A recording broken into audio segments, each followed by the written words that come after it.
নমস্কার বন্ধুরা, variety of cooking থেকে সবাইকে অনেক স্বাগত। আশা করি সবাই খুব ভালো আছেন। দেখতেই পাচ্ছেন বন্ধুরা, আজকে আপনাদের জন্য নিয়ে এসেছি লাল লাল খাসির মাংসের ঝোল আলু দিয়ে। আশা করছি রেসিপিটি আপনাদের সবার কাছে খুব ভালো লাগবে।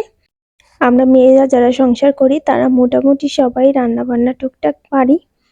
তো এইভাবে খাসির মাংসের ঝোল কে কে রান্না করে খেয়েছেন অবশ্যই রেসিপিটি দেখে আমাকে কমেন্ট করে জানাবেন। আর যারা খাননি তারা খুব সুন্দর করে শিখে নেবেন, বাড়িতে যাতে তৈরি করে সবার মনটা খুশি করে দিতে পারেন। তো বন্ধুরা চলুন রেসিপিটি শুরু করা যাক। তো এখানে খাসির মাংস নিয়ে নিয়েছি 600 গ্রামের মতো। দেখেই বুঝতে পারছেন মাংসগুলো চর্বিযুক্ত, আর এরকম চর্বিওয়ালা মাংসই খেতে বেশি স্বাদ হয়। ঝোলের স্বাদটা দ্বিগুণ পরিমাণে হয় যদি মাংসের চর্বি থাকে। তো প্রথমে এই সবগুলো মশলা দিয়ে আমি বলে রাখছি ম্যারিনেট করে ফেলবো। তবে কি কি মশলা দিচ্ছি সেই মশলার উপকরণগুলো চলুন একবার দেখে নিন। তো এখানে বাটা মশলা নিয়ে নিয়েছি পেঁয়াজ, রসুন, শুকনো মরিচ, কাঁচা মরিচ, আদা, জিরে আর ধনিয়া। প্রথমেই সবগুলো মশলা আমি চামচ দিয়ে মিক্সড করে নিলাম ভালোভাবে, তারপর মাংসের মধ্যে দিয়ে দিচ্ছি। আমি কিন্তু কাঁচা আর শুকনো মরিচ দুইটাই ব্যবহার করেছি, আপনারাও ঠিক এভাবেই কাঁচা পাকা মরিচ একসাথে করে দিয়ে দেবেন। তো তেজপাতা দিয়ে দিলাম, একটা আস্ত রসুন দিয়ে দিলাম, আর এখানে নিয়েছি দারচিনি, এলাচ আর লবঙ্গ। এবারে দিয়ে দিচ্ছি হলুদ গুঁড়া। বন্ধুরা আপনাদের মাংসের পরিমাণ অনুসারে মশলার পরিমাণটা বাড়িয়ে বা কমিয়ে দেবেন। তো স্বাদ মতো লবণ দিয়ে দিলাম। এবারে দিয়ে দিচ্ছি সরিষার তেল। আমি অবশ্যই রেসিপিটি আজকে সরিষার তেল দিয়ে করব, তো আপনারাও এই তেলটাই ব্যবহার করবেন। এখন সবগুলো মশলার সাথে মাংসগুলো আমি খুব ভালো করে মেখে নেব।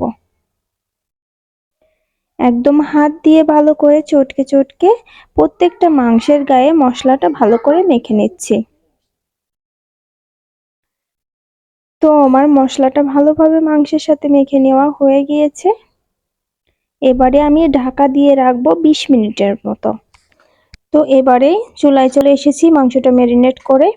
আবারও সরিষার তেল দিয়ে দিলাম কড়াইতে। প্রথমে আলুগুলো ভেজে নেব। আমি এখানে 2টা আলু নিয়েছি, বড় বড় করে কেটে নিয়েছি আলুগুলো। তো আমি লাল লাল করে ভেজে নেব। স্বাদ মতো লবণ দিয়ে দিলাম হলুদ গুঁড়া। এখন চুলার আঁচটা হাইতে রেখেই ভেজে নেব লাল করে। আলুটা অপশনাল নয়, অবশ্যই রেসিপিতে আলু দিতে হবে। তো আমি উঠিয়ে নিচ্ছি আলুগুলো। এখন চুলার আঁচটা একদম লোতে রেখে মাংসটা দিয়ে দিলাম। প্রথমে মশলা সহ মাংসটা খুব ভালো করে কষিয়ে নিলাম। আগে তেল দিয়ে ম্যারিনেট করেছি, কড়াইয়ের মধ্যে তেল ছিল, আবারও পরবর্তীতে কিছুটা দিয়ে দেব। এমনিতেই মাংসটা অনেকটাই চর্বিযুক্ত এবং তেল, যার কারণে এই তেলটা পরবর্তীতে গলে অনেক বেশি পরিমাণে তেল হয়ে যাবে। তাই খেয়াল রাখতে হবে সরিষার তেলটা যেন খুব বেশি পরিমাণে পড়ে না যায়। তো যতক্ষণ না ভালো মতো তেল বেরিয়ে আসছে ততক্ষণ পর্যন্ত কষিয়ে নিলাম। এরপরে মাংসটা কষানোর জন্য জলটা দিয়ে দিলাম। এটা কিন্তু ঝোলের জল নাই, মাংসটা সিদ্ধ হবে এবং সুন্দর করে কষানো হবে, তার জন্য জলটা দিয়ে দিলাম। এবং এই জলটা দিতে হবে বেশি পরিমাণে, তার কারণ খাসির মাংস যেহেতু আমি প্রেসার কুকারে দিচ্ছি না, তো কড়াইতে সিদ্ধ হতে অনেকটা বেশি সময় লাগবে, তাই জলের পরিমাণটাও বেশি দিতে হবে। তো এবারে 20 মিনিটের জন্য ঢাকা দিয়ে দিলাম। এর মাঝে দুবার আমি ঢাকনাটা খুলে নেড়ে দেব, যাতে করে মশলাটা কড়াইতে লেগে না যায়। তো আবারও ঢাকা দিয়ে দিলাম।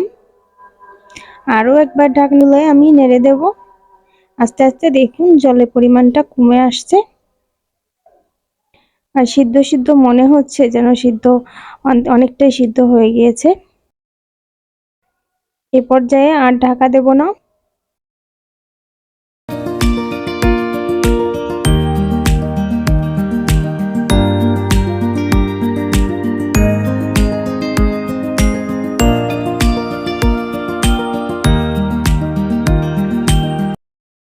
দেখুন বন্ধুরা, দেখতে কতটা সুন্দর লাগছে।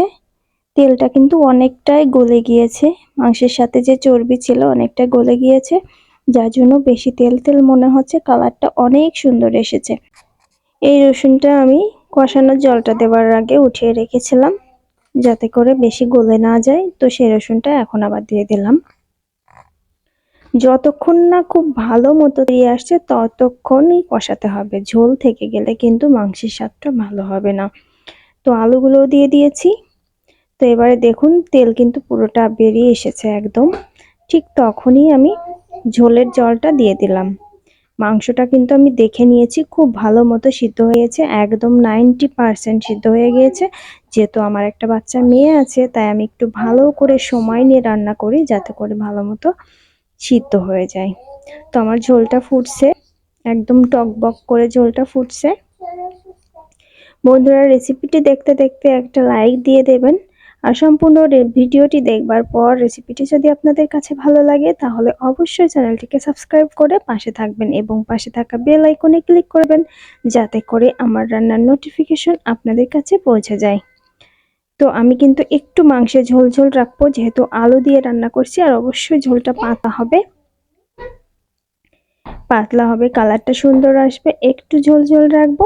দেখুন দেখতে কতটা সুন্দর লোভনীয় লাগছে।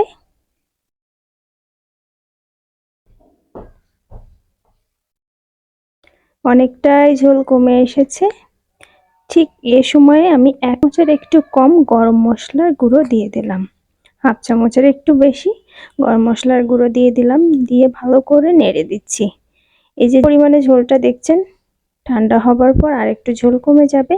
তো গরম মশলাটা দেওয়ার পর আমি 1 মিনিটের মতো জাল করেছিলাম, তারপর কিন্তু আমি চুলাটা অফ করে দিয়েছি। আর চুলাটা অফ করবার পর 10 মিনিটের মতো কড়াইটার উপর রেখে দিয়েছিলাম। তো তারপর আমি পরিবেশন করে দেব, অন্য একটা পাত্রে শিফট করে নিয়েছি। তো বন্ধুরা কেমন লাগলো আজকে আলু দিয়ে খাসির মাংসের লাল লাল পাতলা ঝোল?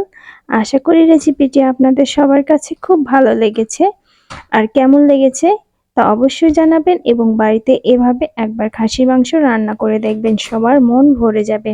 আর এখানে এসে একটা রিপ্লাই দিতে বাধ্য থাকবেন।